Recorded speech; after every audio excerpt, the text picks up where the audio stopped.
what we're trying to do. So that's very impressive because you get this measurement, and then out in the research papers, so these are two black holes of 30 times the mass of the sun colliding a billion light years away. I mean, that's badass to make that kind of statement.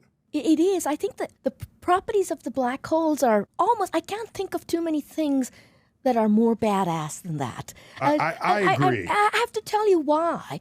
I mean, so, one of the first gravitational waves that we measured with LIGO were from these 30 solar mass black holes. And you know what these monsters were doing? At the time that they collided, they were moving at half the speed of light.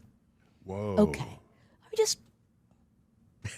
You are speechless. I'm trying to picture it. I don't know if I can actually picture what that. I'm picturing a Godzilla movie where it's like a black hole with like little arms Start and with legs, Godzilla. and they're both fighting each other. But instead of the city, it's space. That's where my brain is going. And instead of moving at sort of human or Godzilla speeds, they are moving at the speed of light.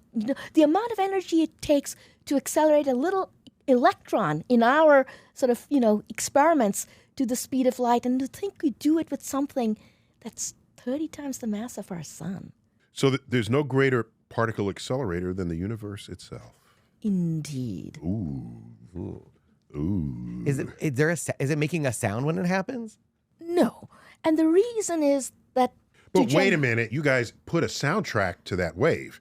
That's different than whether it made the sound. Then get us out of that media ploy, because I always have to undo things that the media does or give context for it, because people say, well, if space is a vacuum, and because they knew that sound doesn't travel through space. No one can hear you scream. No, exactly. That's a legit call, right, for the movie, the Alien. Yep. So did you endorse this attachment of sound to it? How did you, as an educator and as a physicist, where were you on that?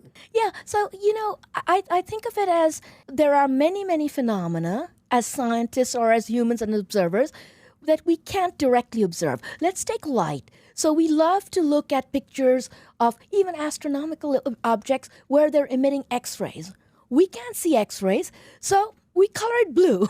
And we can see blue, and then the object looks blue, and we imagine that's an X-ray.